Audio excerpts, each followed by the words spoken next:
that's my thing, normalizing melanated luxury. Because when we can see something as normal, the next generation of people expect it easily.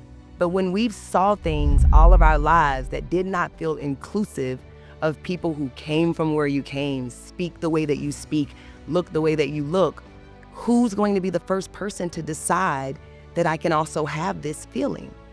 This feeling of luxury, it is an energy.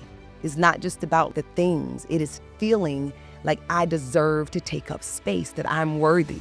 And so when you don't grow up seeing that, who's going to be the first person to do it so that now my daughter, your daughter, will never think that it's not possible to do the things that people are telling us is amazing. So you're normalizing that for so many people, to think big and to think differently about their lives, even if the circumstances, their reality is telling them otherwise.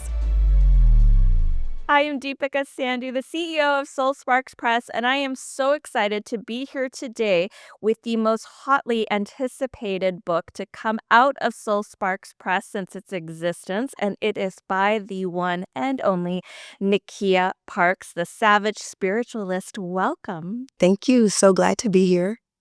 You know, you are obviously a very beautiful, very successful woman. Someone can look at you right now today and be like, oh, she has it all together. She's done it all. It looks like it was easy and effortless to them.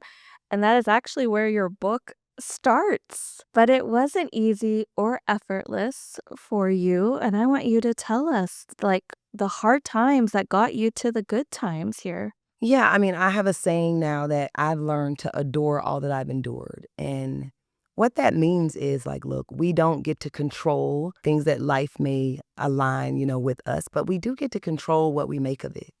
So this book is about me kind of changing the narrative.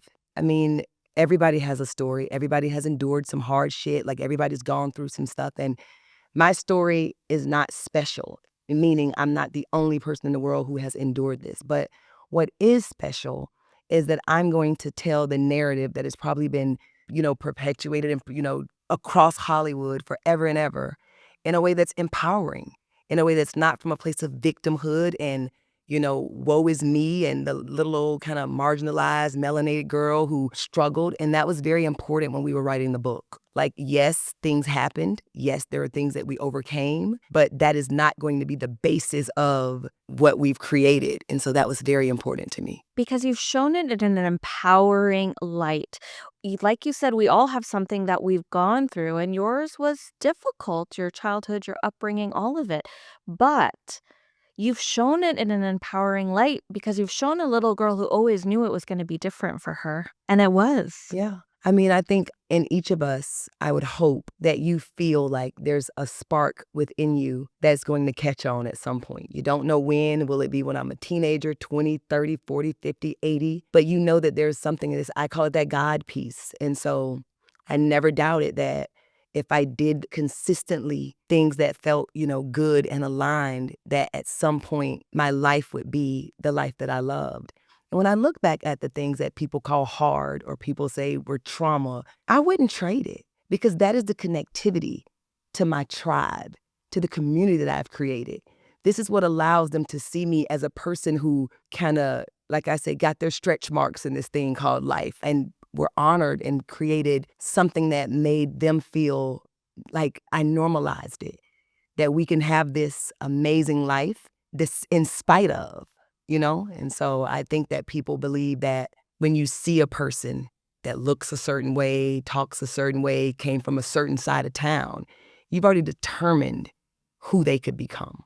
And I'm here to just say, like, nah, that's not what we align to. But you made different decisions throughout your life. We were talking about this before we got on today. That does require bold decisions because there are so many points in our lives that we could take the exit ramp and land up where everybody else did.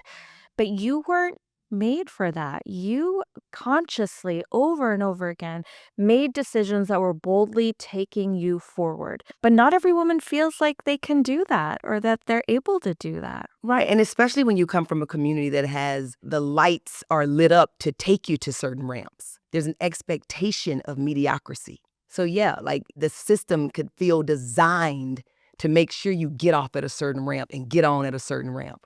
right? So you don't feel like you have much choice. But I always had the power of my own imagination as a kid. So regardless of where I was, I had the ability to see myself in something totally different. And I could decide that this is not what I wanted, even if it was what I saw out of 90% of the people that was around me. And we all have that. It's nothing special to one person. That God piece is within all of us. But I think capitalizing on it, the easy route is to just kind of go with the flow, go down the road that most travel.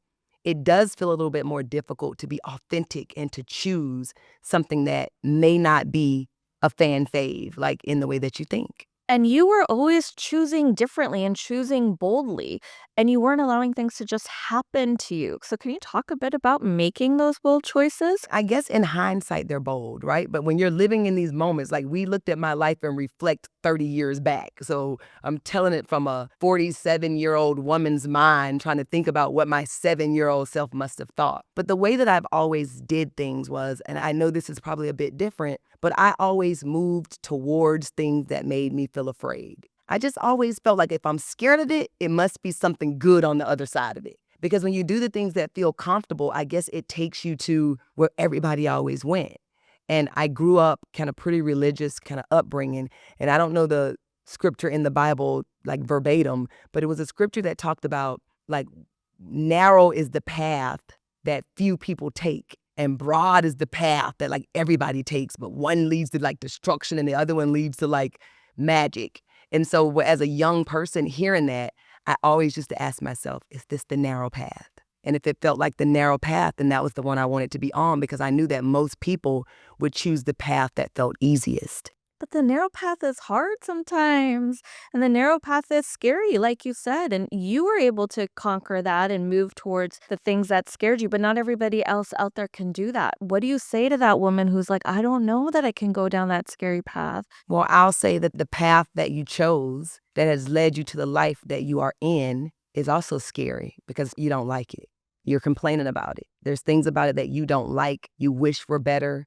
You look at other people and you see that light in them and you would love to have that. So even people who say the narrow path may be hard, it's also hard living in a life that does not feel abundant to you because you took the path that you thought were easiest. So it's kind of like pick your hard. So, I mean, I didn't know that I was picking the narrower path that was going to lead me to a life that felt amazing. I just said, I don't want to create a life that felt like everything else that I saw. So I chose opposite of what everybody else was choosing. That was like my 10-year-old algorithm that I used. And so now that I look back on it, I understand exactly what I was doing. I love this because in those moments, you may not have fully realized what you were actually up to, but you did it anyways. It's kind of like, okay, everybody's going through that door, but nobody's choosing that door. I want to see what's behind this door because nobody's choosing it. That was the math I used. That was my girl math when I was younger.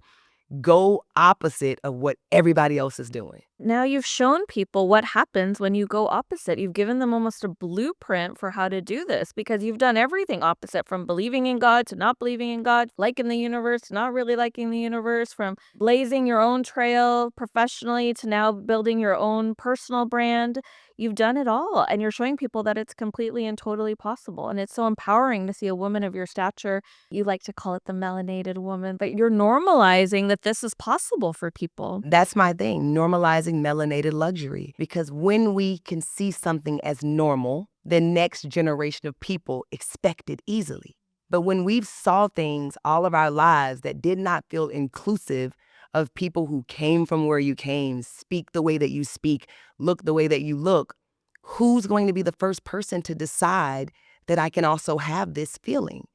This feeling of luxury, it is an energy. It's not just about like the things. It is feeling like I deserve to take up space, that I'm worthy. And so when you don't grow up seeing that, who's going to be the first person to do it so that now my daughter, your daughter, will never think that it's not possible to do the things that people are telling us is amazing. It'll just be like something they do on a Tuesday. It'll be normal. I love it. So you're normalizing that for so many people to think big and to think differently about their lives, even if the circumstances, their reality is telling them otherwise. Yeah, because it boils down to this for me. for my tribe, what do you think is possible? If you can't see it as a possibility, then it dies on the vine. It stops there. So if you see somebody who's doing it and you can see yourself within that person, and the more things that you have in common, the better. So right now, for women who are Indian descent, you have just shown them what's possible. They can never not believe it starting now. You've normalized that you can be the CEO of a publishing company that tells stories from a place of empowerment, stories that were taboo for us to once speak on. So now it's never going to be something that they have not been able to see a person who reflects themselves. That's very important to me. I need people, especially people who are in my tribe, and I say, melanated luxury, because outside of like celebrities and like Oprah, who's our representation? Like, I want to be the regular around the way girl who chose something different for herself so that you can see yourself in me and in my decisions. And also look at the actions that I took, the way that I challenged myself to think, the way that I just did not allow what society deemed as like the space that I could take up to be what I believe for myself. It's literally a book about challenging what you believe if it does not create the life that you want to live. Don't believe it. Change that belief. I love it, and I love this idea even of melanated abundance and really leaning into that and melanated luxury, because I think what you're saying is it's okay to want and desire things and not be the celebrity or be the celebrity's trophy wife or girlfriend, right? You get to want it and have it because you want it and can have it. But that's bold and that's so provocative, right? Because that's not the way that we think about women like you having what you have. And I get a lot of pushback because when I say things like normalizing melanated luxury, now melanin is the component, like I guess within your DNA that causes my skin to be darker, yours to be olive, whatever the case may be. But I do get a lot of pushback with people who may not identify as melanated and say, but what about us? And I'm like, listen, I am a spiritual being that is inhabiting a human body that happens to be melanated. I want people who are also having that same experience in a melanated human body to say, wow, she had the audacity to take up space and exist. She had the audacity to believe that she could have the very thing that is not presented to her when she's 3, 4, 5, 6, and 7 years old as an option. And so now I want my daughter and her daughter and your daughter to not even think that they can't ask for a life that feels luxurious and abundant because I chose to just show up and be authentically myself. And look what happens to our daughters when they operate from that space, right? They're going to think this is the baseline, not because they're spoiled and have nice things. That's not even what we're talking about. But this is their baseline of knowing that everything is possible for them. And now what they'll do with that is almost too wild for me to even comprehend. Oh my God, my daughter's 6 and she's fire and spice. So I have no idea what she's going to create, but I know it's going to be amazing. And not even from a place of spoiled in things. Luxury is a feeling. You got to feel worthy to feel luxurious. You got to feel worthy and deserving. And how many times in our lives can we think about times when we did not even feel worthy to be in spaces that we were even qualified to be in? So that's a feeling. It has nothing to do with how much luxury brands you can drape on your body, because I've had on luxury brands and not felt worthy to be in luxury brands. So this is an energetics that I want to shift. It's like a spiritual DNA that I want to shift within women who have not been taught that they can even feel worthy to be in a space. That's normalizing melanated luxury. It has nothing to do with the bag. Yeah, get the bag if you want the bag. But listen, the bag does not necessarily infuse a knowing that you deserve to be here and take up space when systems, processes, and people remind you daily that maybe you shouldn't be taking up this space. That's mindset. That's spiritual. That is that God piece in you where you say, that's your belief. That's not what dictates how I'm going to move in my life. Because how I'm going to move in my life is only going to be GPS by my own thinking. So if I let how you feel get within me and cause me to see myself as not worthy, then of course that worked. But if I'm bold and authentic and say, oh, I'm going to take up some space, I'm going to take up more space than you even think I should, then that is exactly how my life will manifest and create from my own believing and my own energy. I love it. It's so powerful. It's an energy, it's a feeling, it's a space, and you're allowing women to step into that, to feel into that, to own it, to not hide behind it, and to not get lost in the pursuit of it either, right? All while being 100% whole, authentic me. Yeah, because we have this ideal of like a melanated baddie when they've secured this life that they're going to present a certain way. And so we have this idea in our mind of how they're supposed to be. That in itself, it shrinks and it causes you to dim when you subscribe to that belief that to be in these spaces, I have to show up a certain way, I have to present a certain way. And so I just wake up and say, what would I love? Who am I? What do I love? What do I want to leave as my mark in the world? I call it moving towards what brings me bliss. So what would Nekeya Parks love next? I mean, it's the book touches on a lot of elements. And I think what happens after this is my husband and I may co-author something. A lot of the book talks about like our journey together. And because it's a lot of like his journey, I want to make sure that he is fully on board with talking about, how he's stepped into his own kind of power and taken up space from a place of a melanated, king who has not been told that they could take up certain space, and how he's navigated even through just his own personal growth and development. And so, the Savage Spiritualist community, it is just growing. And now I'm doing retreats. I'm leaving here and I'm going to Nicaragua. I'm doing things that light me up, that changes the culture, and it imparts a magnetism where we are boldly saying, you know what, unfuckwittable, period. Like whatever that means to you, like you can't shake my shit. Like you can't knock my vibe, because I know my vibe is God energy. Like you cannot make me think that the thing that created the heavens, the earth, the stars, the oceans also created me. And that alone give me like boss bitch energy. So that's just where I'm at. I'm living from that place. And I love this phase of my life. I love this season of my life. It's all perfect timing, right? Time is not really a thing, but God, if I could have, somebody would have told me this when I was like 18. I was like, oh my God, if I would have known you are worthy to be in a space, like, so many times I can think about when I just kind of didn't feel belonging, or I allowed things to make me feel like I didn't. And so now I'm just having fun. I'm like just doing all the things. And this is why I'm so excited about your book, because you are having fun, you are doing all the things, you're showing women it's possible, that your past story, no matter what it was, good, bad, indifferent, all of it does not dictate who you're going to continue to be in this life, that you can love all that you've endured. You can learn to adore all the things that you've endured. And because at the end of the day, if you took a list of everything that you will label as bad and you put them on a sheet of paper, and you had the choice to wipe all of that away and have never experienced it, but in doing so, you may not be this version of you right now, you wouldn't choose it because you've learned to love this person that's here. I love the life that all things have created. So now I don't even label things as good or bad or trauma. It's just connectivity points that I get to connect with somebody who may be going through something that I've already kind of gotten through. And I can tell them, girl, it's great on the other side. Just keep on keeping on. Like, and I can, for surely they will know that because they can see me and that have already kind of gotten through it. So no, I wouldn't wipe out the things that may be considered bad or trauma because I chose those. My spirit knew what it needed to be here to do, who it needed to touch and connect with.